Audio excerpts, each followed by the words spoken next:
Hi, I'm Tasia Schroeder, and today I'm going to demonstrate IV fluid and medication administration. I'm going to start with my hand hygiene and putting on my gloves. Next, we're going to gather our supplies. Okay, so here we have our primary fluid. This is our primary fluid. We verified our physician's order on the MAR and verified the 6 rights of medication administration, which are right patient, right drug, right dose, right route, right time, and right documentation. For our primary tubing, it's going to be right here. We have a macro drip set, which is 15 drops per milliliter. And then we have our piggyback, which is going to be this one right here. Our doctor has prescribed 250 milligrams of amoxicillin to run over 15 minutes. This is supplied in a 100 milliliter piggyback. We've also verified the 6 rights for medication and confirmed with our patient that they do not have any known allergies to amoxicillin. Next, we have our secondary set that is also a macro drip at 15 drops per ml. And then we have our alcohol swabs. Okay, so alcohol swabs. Okay, now, and then, we have our piggyback hanger here too. So we're going to start with our calculations. So for the primary fluid, it's 150 mLs over 60 minutes at 15 drops per ml, which is going to equal 37.5, which is rounded to 38 drops per minute. Next, for the amoxicillin, we have 100 mLs over 15 minutes, and then it's the 15 drops per ml, which is the 100 drops per minute. Perfect with the macro drip tubing. Okay, so we're going to spike our primary bag with our primary tubing. So this is our primary tubing. Okay, so we have the spike right here, which we want to keep sterile because this is what's going to pierce into our bag. This is the drip chamber, the roller clamp. This is the Y site and the adapter. We want to make sure again that this stays sterile, and then this allows us to visualize the flow. The roller clamp controls the rate. The Y site we use for our medications, and then this part, the adapter, is what's going to connect to the IV, the patient's IV site.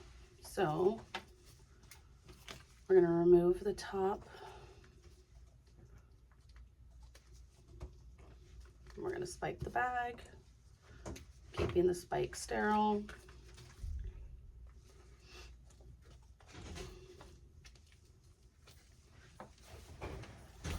Since we know we're going to do a piggyback, we're going to hang this lower because our piggyback is going to be hanging over our primary fluid. So what we're going to do is we're going to place it on the lower hook right here.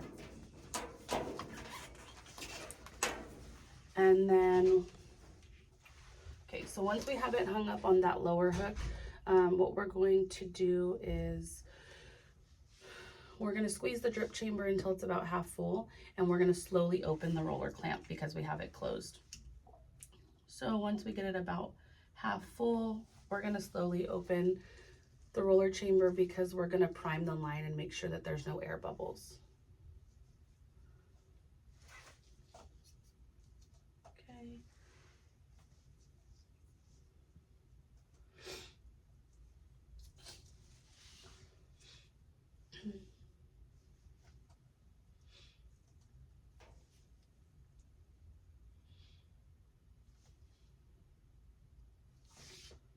Okay, so it's almost primed, and there's no air bubbles.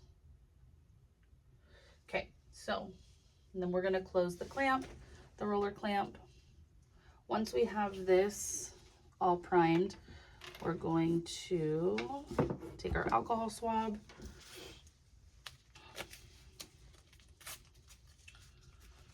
We're going to clean the IV access on the patient with an alcohol swab. We're going to let it dry.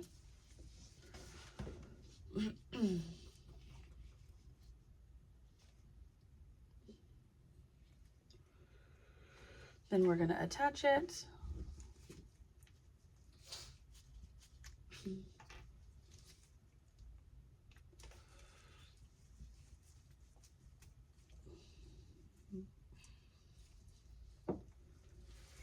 Okay, so then we're going to open this. We're going to open the roller clamp, excuse me, after we have attached the primary tubing to the patient's IV access. We're going to open it slowly and we're going to adjust it until we achieve 38 drops per minute, and verify for 1 whole minute. So I'm going to start, let's see, and I'm going to start my minute now.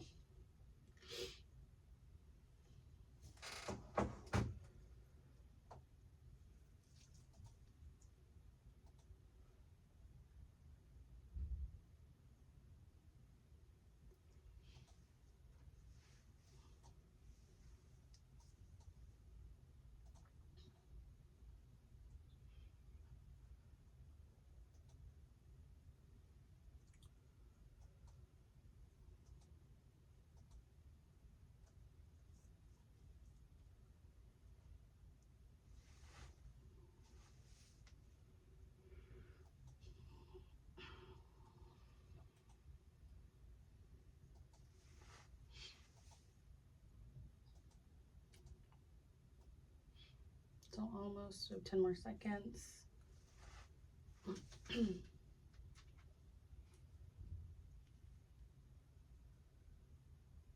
Okay, so after that minute, perfect. So in the real world, we would allow the infusion to continue, but due to the limited supplies, I'm gonna pause the infusion and set up the piggyback.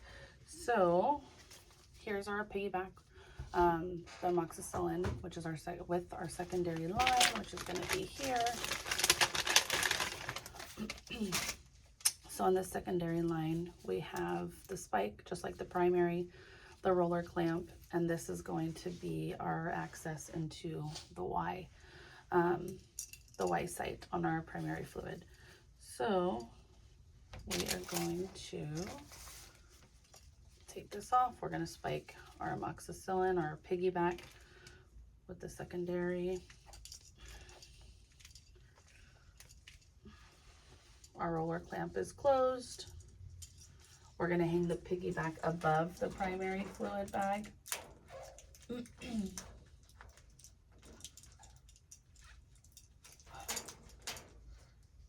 Okay, so we have that there. So on the piggyback, we want to ensure that, or excuse me, for both of the bags, we want to ensure that they're at least 30 inches away from above, excuse me, the patient's IV site. We're going to squeeze to make sure, there we go, that it's half full in our drip chamber. And then we're going to prime the line just like we did for our primary, making sure there are no air bubbles.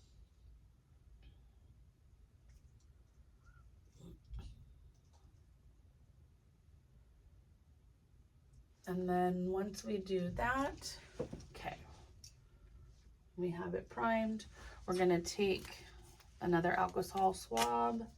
We're gonna clean the Y site on the primary tubing with the alcohol pad. We're going to let it dry. Then we're going to take this off. We're gonna connect it.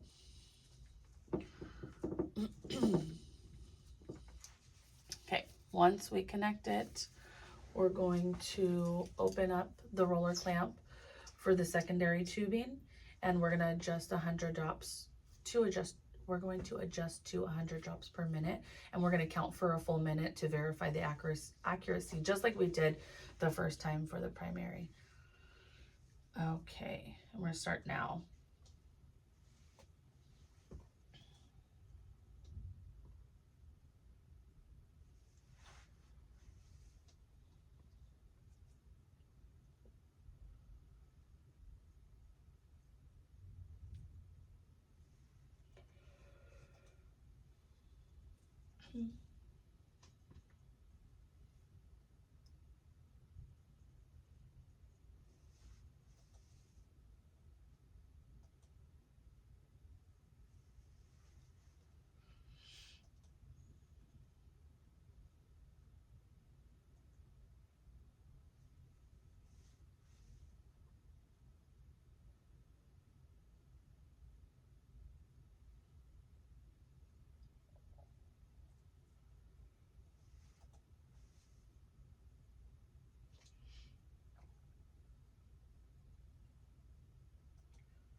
Okay, so it's been a full minute.